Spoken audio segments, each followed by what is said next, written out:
Hey, it's Seth. And Molly. And do we have news for you? Big Picture Science is now on Patreon. Patreon makes it easy for you to donate any amount to the radio show. So join us now, please, at patreon.com/bigpicturescience. And this is news for you because after choosing a monthly giving level, you can sit back, open a cold one, and reap the rewards. Because not only do you keep the radio show going, which is reward in itself, but each giving level comes with an extra perk. For example, you might get bonus content, the opportunity to participate in polls that will help guide future episodes, hearing your name read aloud during the credits, or even meet Seth virtually, that is. Well, I'm not sure you would want that, but here's the thing. Patreon makes supporting content you like, such as this radio show / podcast, easy. For $5 a month, for example, you'll get exclusive content. And it's easy to sign up at patreon.com/bigpicturescience. I know because I just did it. And I can tell you the hardest bit of it was proving that you're not a robot.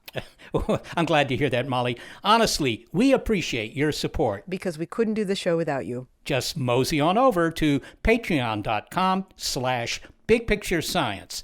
Thank you. Thank you.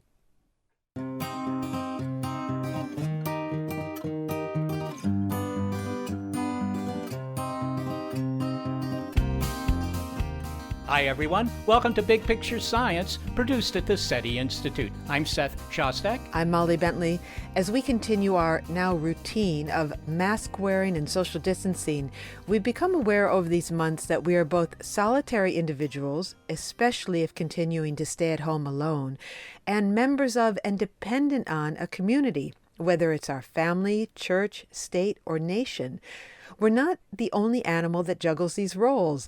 Birds, whales, bears, chimpanzees, and many other social animals understand who they are relative to who they are with. They have a sense of group identity. This is one of the things that until recently was often talked about as being uniquely human. Most of the people who talk about things being uniquely human have not watched a lot of other non-human things living their lives. Ecologist Carl Safina has spent a lot of time watching non-human critters do their thing. He's a MacArthur Fellow and an ecology professor at Stony Brook University, and he's written extensively about our relationship with the natural world. His focus is conservation. As our movements within our familiar human world are circumscribed, we may find ourselves turning to the other living world. If you're like me, you're finding yourself looking out the window these days for long stretches of time. I read somewhere at least one person has named all the squirrels in their backyard, for example. Well, this is how I noticed just how busy the area is around our Mexican sage bushes. The hummingbirds love the little purple flowers, but they are also curiously engaged with each other. They dart back and forth across each other's flight paths, and sometimes furiously circle each other, a miniature tornado lifting into the sky. Is it amorous or territorial behavior? I don't know, although I suspect that one of you listening does. But I enjoy taking the time to watch them. Paying attention to and, frankly, learning from the behavior of others is how many animals learn to become members of a group. It's essential schooling for them. In his book, Becoming Wild, How Animal Cultures Raise Families, Create Beauty, and Achieve Peace, Dr. Safina describes the social learning of many animals and how knowledge passes from one generation to the next. An especially insightful example is provided by studying parrots. That's right. Captive breeding programs have let scientists watch baby macaws who are born in captivity explore the forest and gain local knowledge. So, do you want to learn to be a parrot? Get ready to take notes. They have to learn what food is. They have to learn where food is. They have to learn when food is. They learn the identity of individuals that they travel with by, in some cases, learning a local dialect. They have to learn what constitutes the right kind of place to make a nest. They have to learn often what constitutes the right kind of courtship behavior, courtship calls, courtship dances, things like that.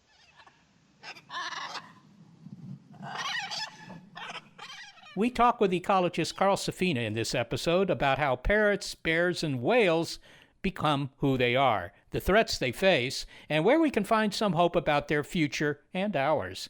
Dr. Safina says that the current pause in human activity is a rare opportunity to consider the matter of who are we here with? Most fundamentally, culture is what answers the question of how do we live here where we are. And macaws and many other kinds of animals live over large ranges where the habitat can be very different. The seasonality of the food, they eat mostly fruit, can be very different.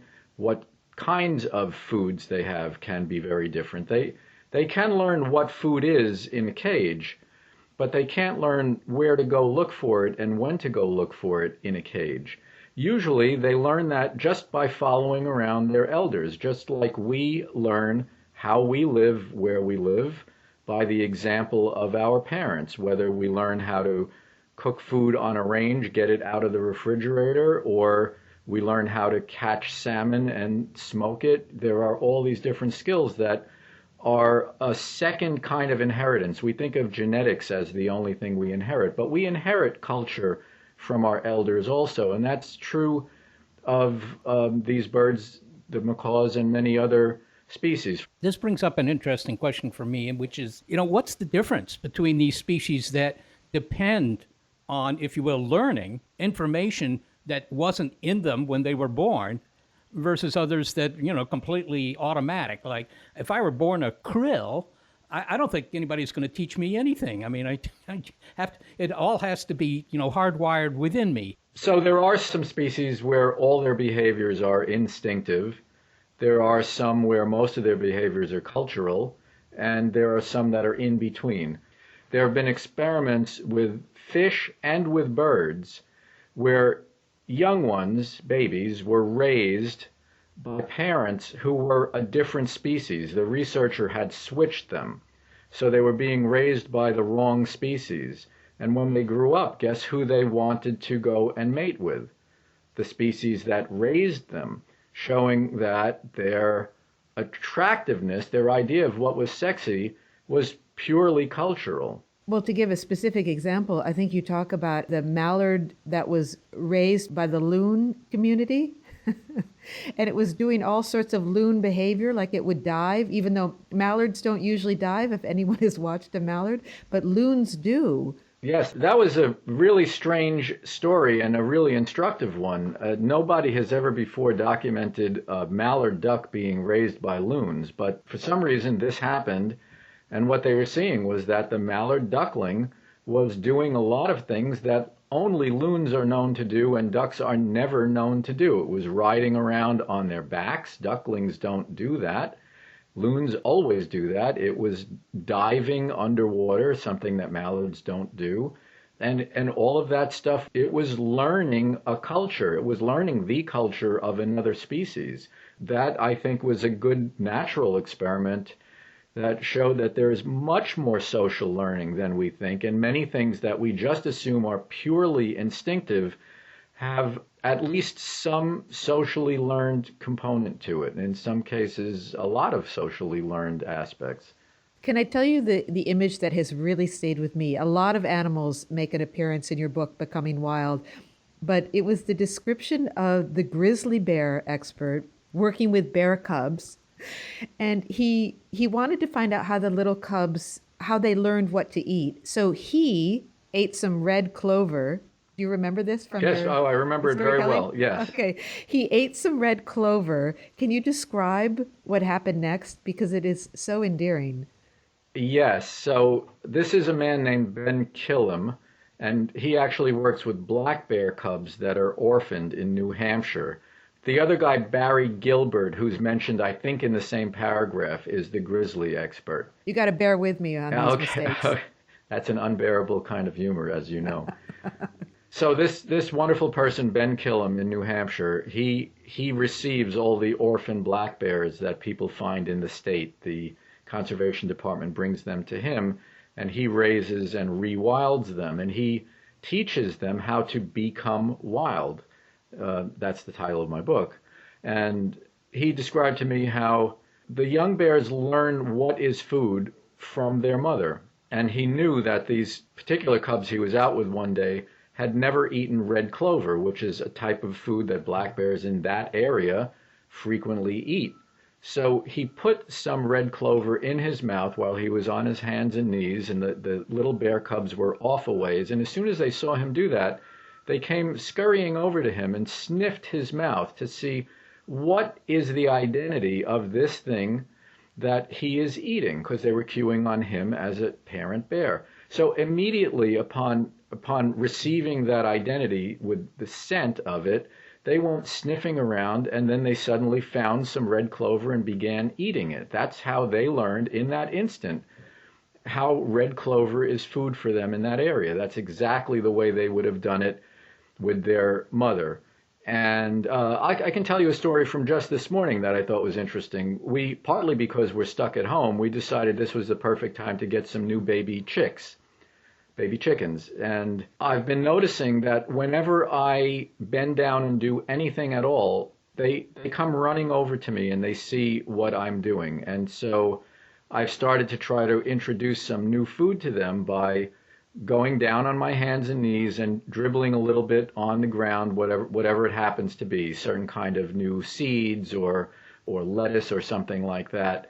And they instantly start picking up what I've dropped. But older chickens do exactly the opposite. They're afraid of new things. And one of the things we see across culture, and this rings true in humans also, and in the saying, you can't teach an old dog new tricks. One of the things you see across culture is the young ones are much more flexible about adapting something new and much more receptive to learning by the example of their elders. And then what they know kind of hardens into habits, and they don't like to deviate much from those habits. That sounds like a good survival strategy, of course.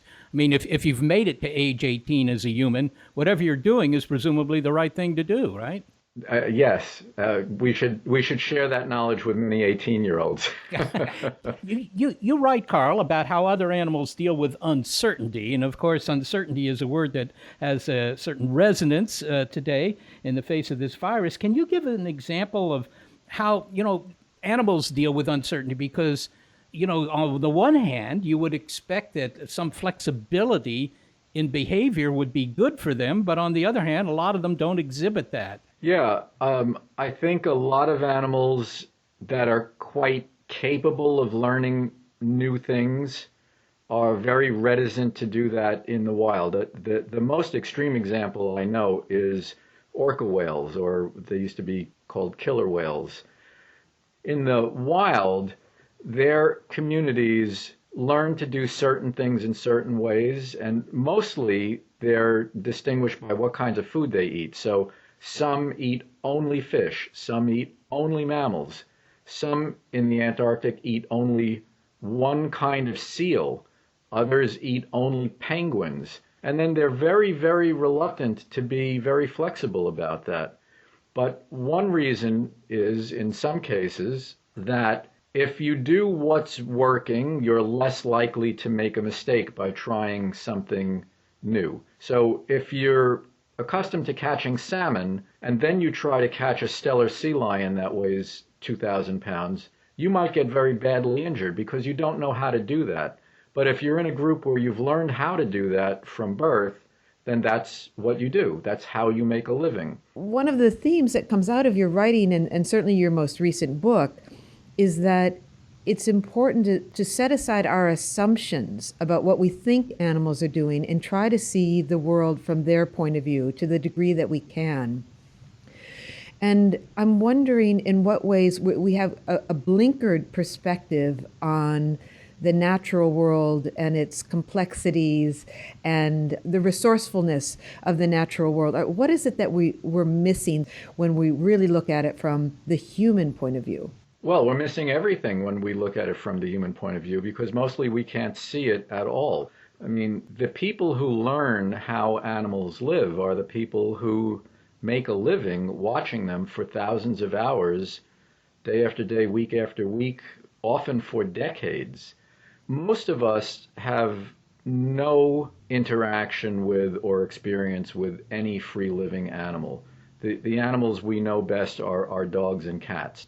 But almost none of us get to sit and watch and watch and watch animals actually going about their lives out in the real world. When to forage, who to follow, where to go, what to avoid, when to move from one place to another different place, how to respond if conditions are bad or the weather turns deadly.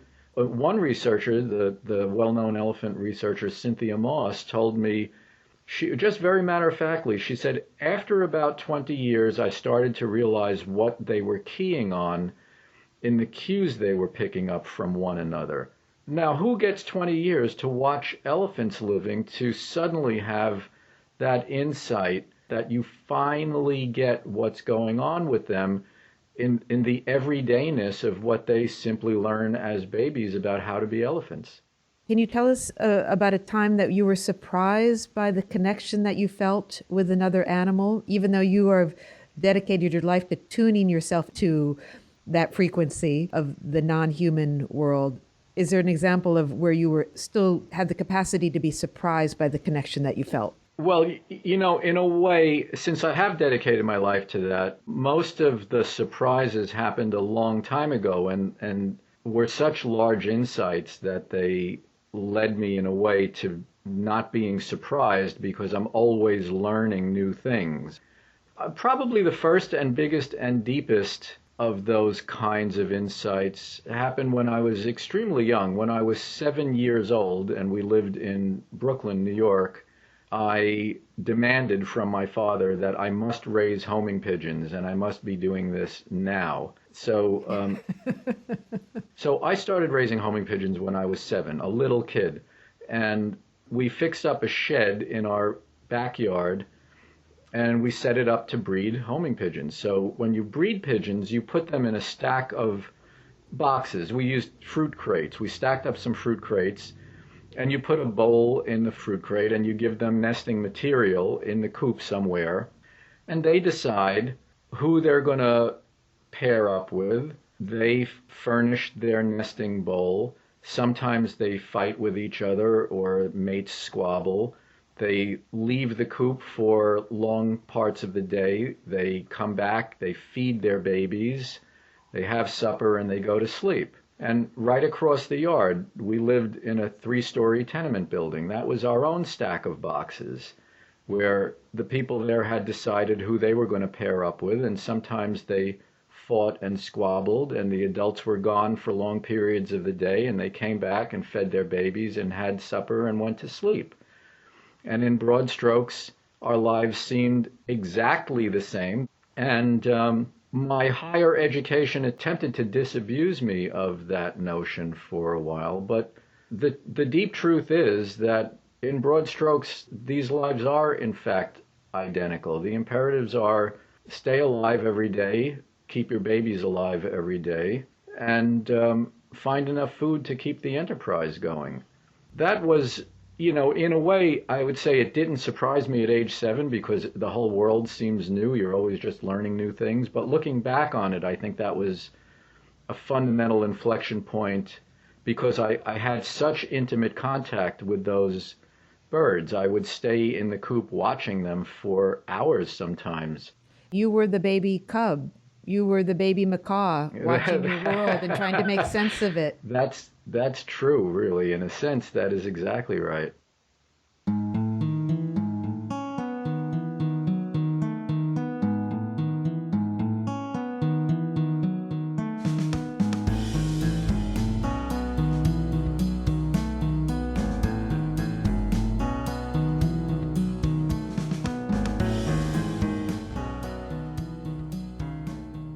Molly, one of the things that was a bit surprising to me, the example he gave of the baby chicks coming up and paying very much attention to what he was doing as long as they were still baby chicks. Once they became hens or roosters or whatever it was they were going to become, they lost a little interest. They already knew how to behave. But I thought that was really interesting because it's not just chickens that learn readily while they're young and often spurn attempts to educate them when they're older. As we continue our conversation with ecologist Carl Safina, we discuss the species saved by the Endangered Species Act, the recent weakening of that law, and why the argument that we need other species is not the one we should use to protect them. It's the other living world on Big Picture Science.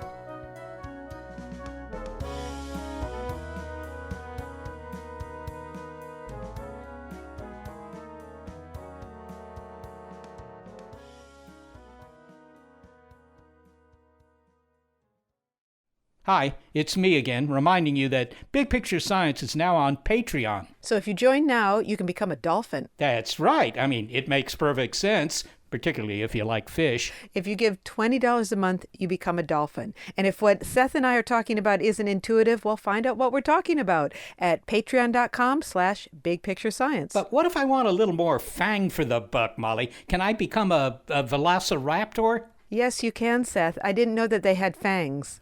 Well, most of them don't, but, some have had dental work. Well, for $10 a month, you can be a velociraptor. $5 a month grants you the title of tardigrade. It's pretty simple, really. And how would you compare the benefits of being a velociraptor versus a tardigrade versus a dolphin? Well, the benefits, two of them are still around. But when it comes to Patreon, there are different rewards at different amounts. So if you become any of them, for example, you get bonus material, which is exclusive to Patreon supporters. But go to patreon.com/bigpicturescience and find out what the other benefits are. Okay, but is there a minimum amount? Well, for $2 a month, you get the satisfaction of knowing that you keep the mics on at Big Picture Science, and you get to participate in polls. Those supporters must be protozoa, elementary life, or maybe just the first life. That's right, protozoa. But whatever you can spare each month, it helps us out a lot, and we are grateful. So please head over to patreon.com/bigpicturescience and sign up. It's easy, it's fun, and best of all, it keeps Big Picture Science going. So thank you. I've always wanted to be a velociraptor. Well, you can be, Seth, at $10 a month. Just go to patreon.com/bigpicturescience.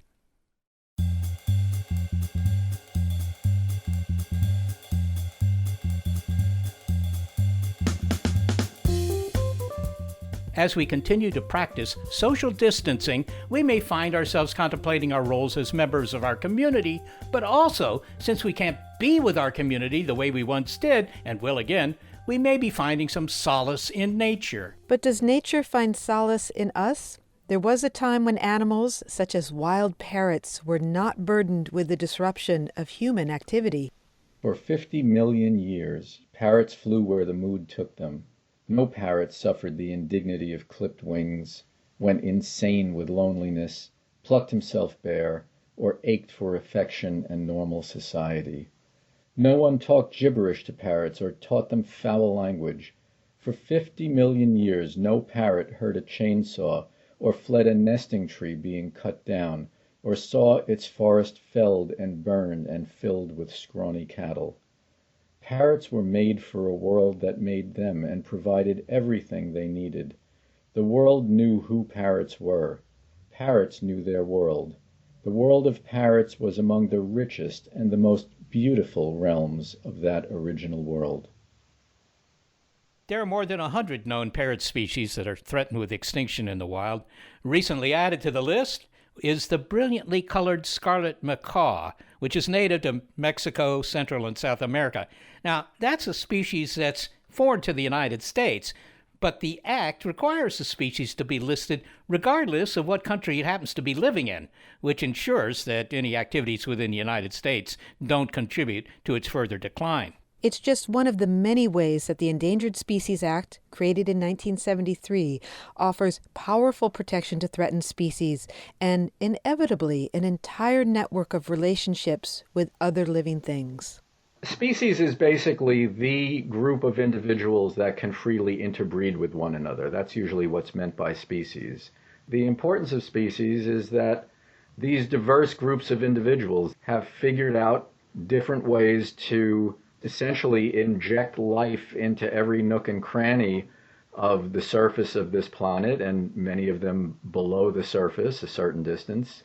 And they have thereby created what's called ecology, which is all of the interdependencies and the interrelationships. It's quite like a bush that starts with one stem near the ground and diversifies into many, many different branches. That's really what life is.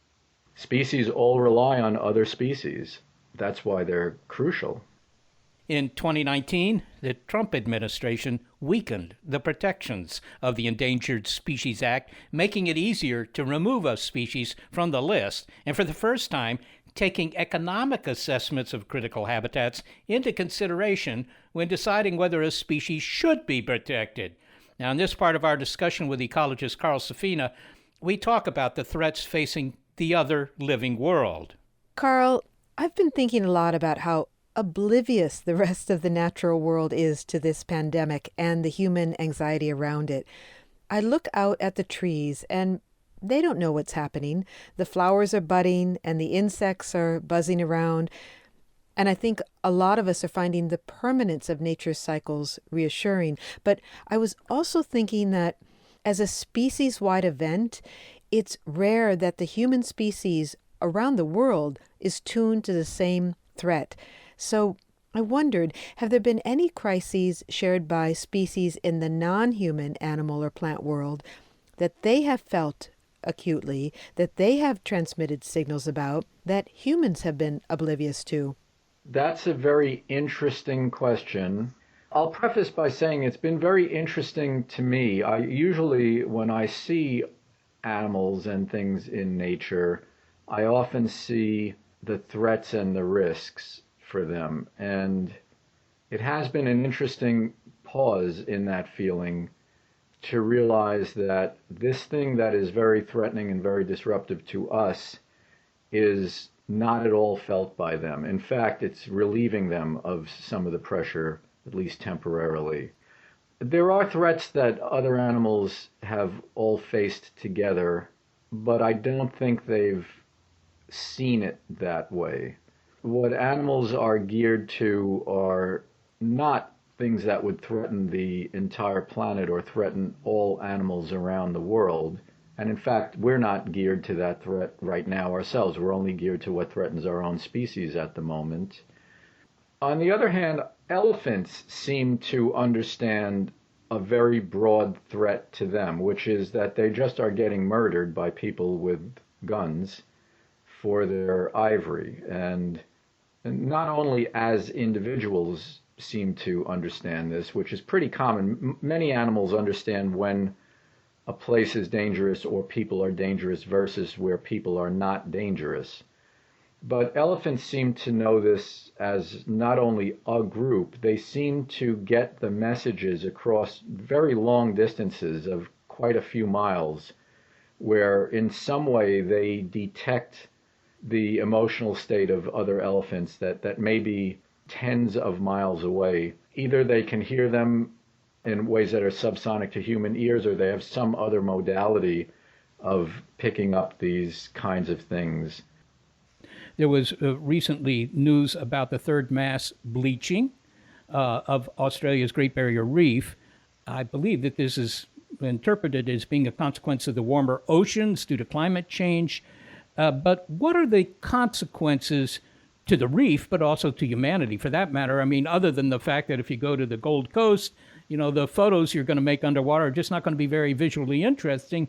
Why should we be concerned about this? Well, the question of why we should not destroy the world is a question I don't ever fully understand. There's nothing in any religious or wisdom tradition or philosophy that says that it's okay to destroy the world. There's a lot that says that we have to keep the world and be stewards for all the generations that will follow us. For one thing, coral reefs are the greatest living pageant on Earth, probably, in terms of color and diversity, number of species, mystery, and not to mention the fact that millions of people directly make a living from them and get their food from them. So those are all some pretty good reasons to not destroy coral reefs.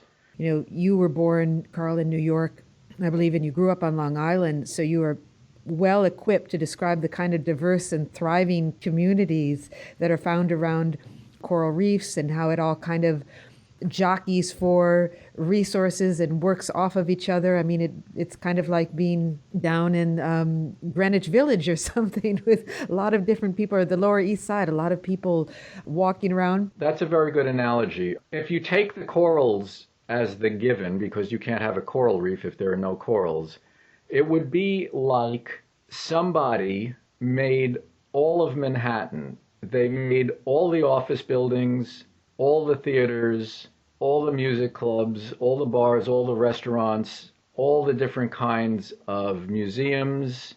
And that was all there, and there was not one single person.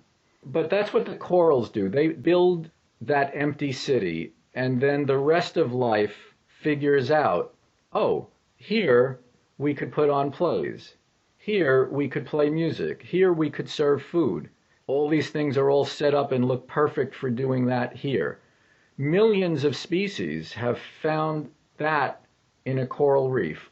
I'd like to ask you about the Endangered Species Act, which has recently been weakened. But before we talk about what's changed, you write that no more important or effective mechanism exists to help vulnerable plants and animals than the Endangered Species Act. And I wonder if you could just give us an overview as to what the Endangered Species Act is designed to do and how it's helped pull animals back from the brink, and then how this law has recently been weakened. So first, what its power is. The basic idea of the Endangered Species Act is that the United States of America decided for moral and ethical and practical reasons that it is the policy of our nation to not let species go extinct. Before that, there was no such thing, and many species went extinct from incredibly high population numbers to zero. One was the passenger pigeon that existed literally in the billions in the middle of the 1800s, and the last one died in a zoo in 1914. If there was an Endangered Species Act, nothing remotely like that would have happened. We'd still have plenty of passenger pigeons. Since the Endangered Species Act, animals that have been flagged as existing at perilously low levels have gotten a lot of intervention, and many of them, most of them that have been listed as endangered, have not gone extinct, and quite a few of them have recovered, and some of them are really spectacular ones, like the bald eagle, the national symbol, is quite abundant now. They were endangered because there were very, very few of them left by the 1960s and 70s. The California condor was extinct in the wild, but they now live in 3 different free-living locations, and the 1,000th egg of that program hatched about a year ago. It's a great mark. All of those things would have been gone without the Endangered Species Act. All right, so you have cited some successes of the Endangered Species Act. Sounds like a good thing, and yet there seems to be some indication that it's endangered itself. Can you tell us if that's true and how it's true? Usually, the way that you save a species from going extinct is to just give it the room that it needs to exist. And often that's a matter of figuring out a coexistence. But those things that pose threats to species are often things that make money for people who seem to only care about their particular money-making activity. But that is why the Trump administration weakened the act this summer to not leave room for these creatures that have essentially always existed. Certainly before human beings existed, they were here. They simply have no use for them. And I don't particularly care whether they do or don't have any use for them, but they have no moral authority to say that a creature that's been on this planet for millions of years is something that because of them will cease to exist. I find that to be deeply immoral. What's interesting, Carl, is that it doesn't seem to be a partisan issue. At least it didn't used to be. The Endangered Species Act was created by President Nixon, and he said that there was nothing more worthy of protecting than our country's rich animal life. So how have we lost that understanding in the meantime? Well, the Republican Party used to be just a different political party. It was not a strange ideological thing. How did we lose it? it was correctly perceived in the 1970s that the quality of the environment, the health of Americans, and the diverse living beauty of our country, America the Beautiful, were all the most valuable things that we had. And that perception has been lost, which I think is a catastrophe. Well, maybe you could elaborate a bit on a point that you have made in print, which is this argument that we need nature is really the wrong way to go, because in some sense we don't need nature, and we seem to be able to prove that by extirpating much of it, as you say, but that we should argue that they need us. Now, from a moral perspective, that sounds pretty good, but is it, efficacious? Is it going to make a difference? Well, yeah, what I wrote and what I believe is that we don't need most endangered species for us to exist. I mean, think of the things that we need to barely exist. We need food and shelter. That's pretty much what we need. And everything that makes life worthwhile are things that we don't need. We don't need sports. We don't need fashion. We don't need beauty magazines. We don't need natural beauty to exist. But it's the things that we don't need that make life worth living, worth existing for. Many of these endangered species are not things that we need to exist. These various small birds or snails in rivers and or the bald eagle for that matter, all these other things now need us. We have a moral imperative to keep them in the world. Most of the things that we do, arguably all of the things that we do because of some values that we have. If we value ourselves above other species, that's just a value. It's the same as valuing all other species and saying that they belong in the world as well. There's not a higher value that says that only the short-term concern of humans who are here now is in some way more important than all the life that has been on the planet and all the life that will be on, and whatever life will be left on the planet when we are gone. And we will be gone very quickly because we don't live that long. We live usually less than 100 years. That's no time at all. So in a way, it's a very bizarre conversation to have, to wonder about the importance of life on the only living planet and whether there's a lot of it that, quote, we don't need.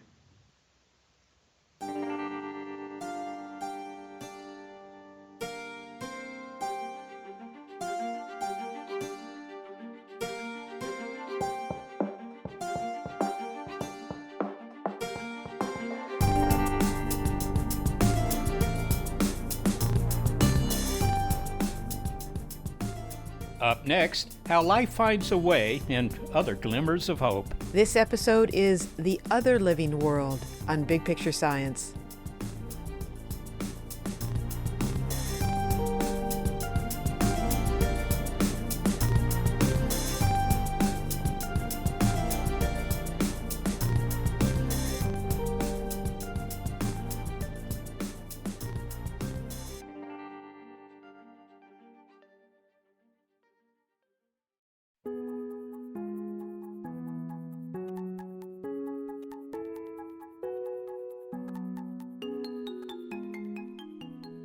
We continue our conversation about the living world with ecologist Carl Safina. We've heard about the powerful learned relationships animals have with their group and how vulnerable some of those groups are. Being vulnerable is something humans can perhaps better relate to these days, so he asked Dr. Safina, given all that's happening now, where does he find hope? When I was in high school, there were animals that I knew from books that seemed pretty fantastic to me, like a giant fish hawk with a 6-foot wingspan called an osprey. It was gone entirely from my region because of DDT and other pesticides. Bald eagles were almost extinct throughout the lower 48 states for the same reason, and also for the same reason, peregrine falcons. And I thought, I cannot believe my bad luck. My timing is horrible.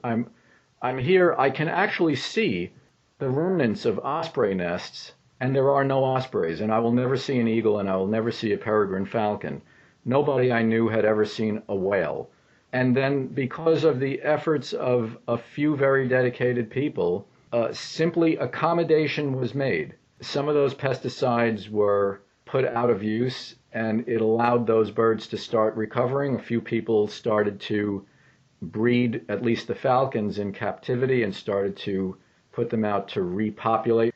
And now, instead of those birds being gone, New York City has the densest known population of peregrine falcons in the world. They nest on the bridges and on the tall buildings. The ospreys are nesting in multiple sites within about 2 miles of where I live. I think we have 4 or 5 active osprey nests. Bald eagles are coming back to Long Island where I live after not being here for 60 years. There are whales that we see off the beach when we take the dogs for a walk. If we go down to the ocean in the summer, we often see whales. There are fish that have recovered tremendously from being very, very depleted in the 1990s.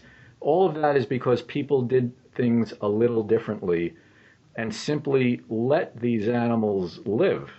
On the subject of accommodation, because of this pandemic, we've created a bit more room for the natural world. And you earlier said that you were surprised by the extent to which the natural world has been able to breathe kind of a sigh of relief without having the human machines buzzing around. And there was a great story that came out of Venice, Italy. You're probably aware of this, that now that the cruise ships and the motorboats are gone, the water, the canals have cleared up, and nature has taken over. Seabirds are now there, and fish are in the water, and someone has even put up a sign that said, "Don't tread on the duck eggs," and commented that he'd never seen a sign like that. And that was, Carl, that was just in a matter of a few weeks. Should we be surprised by how quickly life rebounds when it's given the smallest opportunity to do so? Well, you know, the great single line from Jurassic Park is life finds a way, but it needs an opportunity, and then it does. There are a lot of articles recently about deer and ibex and some of these large hoofed mammals coming into cities so quickly after human activity has withdrawn. So life is out there. It is all around us. You know, all of life on Earth is under a lot of pressure and threat from humans. That is true, but it's also true that there's a tremendous amount left, and it's worth making room for it and saving it, if you will. I don't always like that word, but it's worth it because there is so much resilience and so much vitality. I mean, that's the definition of vitality, right? Is life. There's vitality in life, and there's life in vitality, and it's all just ready to live. And all we need to do is make a little accommodation for coexistence, and it knows what to do. You know, Carl, it does seem a little bit pat to say this. Maybe it is pat, but it appears that the younger generation has a greater interest in such environmental matters, if you will. I mean, the BBC clearly felt that it did because it's, put together a very expensive series on the fauna of 7 continents, and it seems to have an audience. That sounds like there's a generational shift in attitude, or am I looking at the world through glasses that are a little red tinged? Well, I would certainly hope that there's an audience for a planet that is full of life. Imagine the audience if we went to some nearby planet and found that it only looked dead from the outside, but when you got there, it was full of things growing out of the ground and zipping through the thin atmosphere or the thick atmosphere, whatever it was, that there were waterfalls, that there were things moving and scurrying all over the place. Everyone would be completely riveted. But I kind of wonder, how would our attitudes be affected should we find another world with life? Well, first of all, this is the only planet we have. But secondly, we do know enough about the rest of the galaxy that we've looked very hard for signs of life elsewhere, and the very least we can say is that it's really rare. I think few astrobiologists would dare to say that life is very rare. I mean, the opposite could be true after all. It's quite hard to look for life, and we haven't even adequately searched for it within the bounds of our own solar system. Well, I think the evidence is that no evidence for the existence has been found, despite the fact that quite a few places have been checked out pretty well. There's nowhere else in this solar system that has anything remotely, even if there are microbes on Mars, there's anything remotely like life on Earth. Well, that's true. That's true. You won't find something like Earth in our solar system, but keep in mind that there are about another 50 billion other Earths in our galaxy and 2 trillion other galaxies. So, we're probably not alone, but I don't want to go down that path. I do want to get down that path because life is at least very rare. That doesn't happen everywhere. Carl, people are already thinking about what the world might be like when this pandemic is over. And it's also comforting to know that it will end. I think we all need to know that it will end. And I wonder if it gives us an opportunity to reflect on the world that you imagine or work towards the world that you and other environmentalists and ecologists and scientists and humans imagine, and stop what you have called our material expansion. Is there a possibility here for us to arrive at a new relationship with the living world? This is a fraught question because making predictions like this is, it's not a science by any means. I will say that, yes, it's certain that this will end because other pandemics have ended, so that's pretty certain that it will go the way of other pandemics. It's as certain that there will be more pandemics, and we are doing what has created recent pandemics, and we need to stop doing those things. That often has exactly to do with a brutal relationship with other living things and these cruel and crowded conditions that we jumble them in this viral test tube that keeps sparking these deadly pandemic or these deadly epidemics, this one being a pandemic. I don't want to speak too broadly about what we're learning about how to live during this, because I want to be sensitive to many people who have suddenly lost their entire income and are feeling tremendous dread and anxiety. To those of us who are carrying on differently but not badly, I think we're learning that throttling down a little and being home more is okay. We don't have to be running all over the place. We don't have to get in a plane to meet people face to face for every meeting or every conference or every class even that we want to do. It's nice to grow a garden. It's nice to throttle back. It would be good for those of us who are doing okay in this situation. It would be good to take some of that with us and to come back to something like life as we knew it. Maybe we could make it a bit gentler and a bit more flexible and a little less overly intensive than the way that we have experienced life recently. Finally, Carl, if we can think of the rest of the natural world as sort of like the part of our family that we've grown distant from, and we are trying to make our way back to that family, are there things that we're unaware that we've lost that will come back to us if we restore that relationship? I think that because the sort of the tidal withdrawal from nature that we have made for ourselves has been relatively slow, certainly not as sudden as the COVID epidemic, for instance, but something that we've just grown accustomed to and grown up with. I think we don't realize how much we have lost what I think are the two most important things in the experience of being alive, which is a sense of wonder and a life that is beautiful. I think that we've lost so much of that. And when many people attempt to, let's say, reconnect with nature, to say it in a very cliche way, they don't have an experience to reconnect with. It seems like something that's out there. You go to a place that's designated for nature. You go to Yellowstone National Park, for instance, because that's where nature is. Like you go to the supermarket because that's where food is. But the living world is alive all around us. And the more we can simply take the time to see it or to find it very locally, or to begin observing it better, literally the more beautiful our lives become.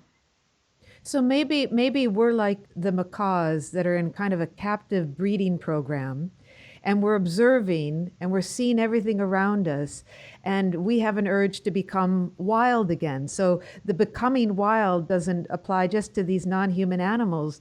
Maybe humans could learn to become wild again.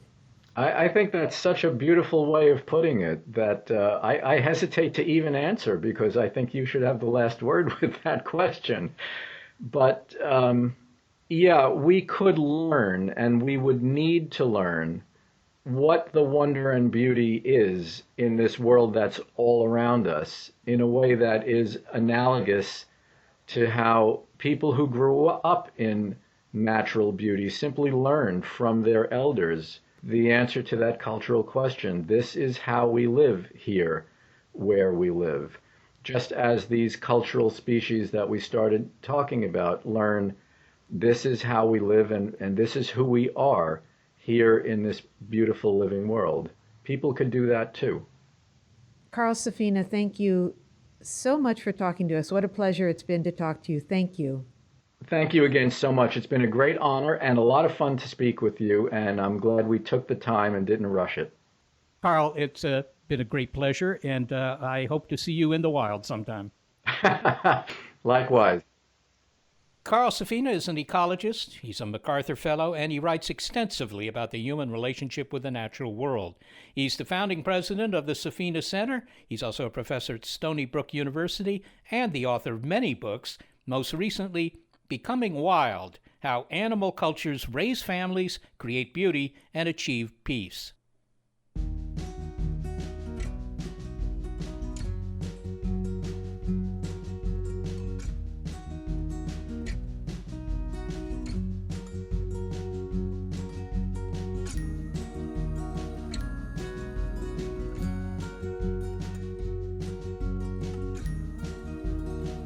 As a regular listener to this program, you're probably aware that there continues to be a lot of misinformation out there about the pandemic, including pseudoscience remedies and false statements about how the virus operates.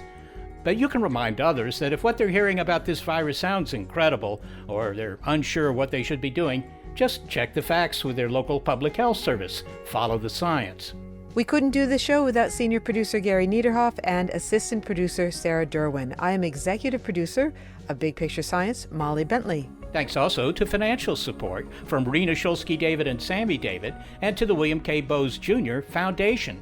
Big Picture Science is produced at the SETI Institute, a nonprofit education and research organization that investigates, among other things, the longevity of civilizations. I'm the Institute's senior astronomer, Seth Shostak. Also, a big thanks to our listeners and our Patreon supporters.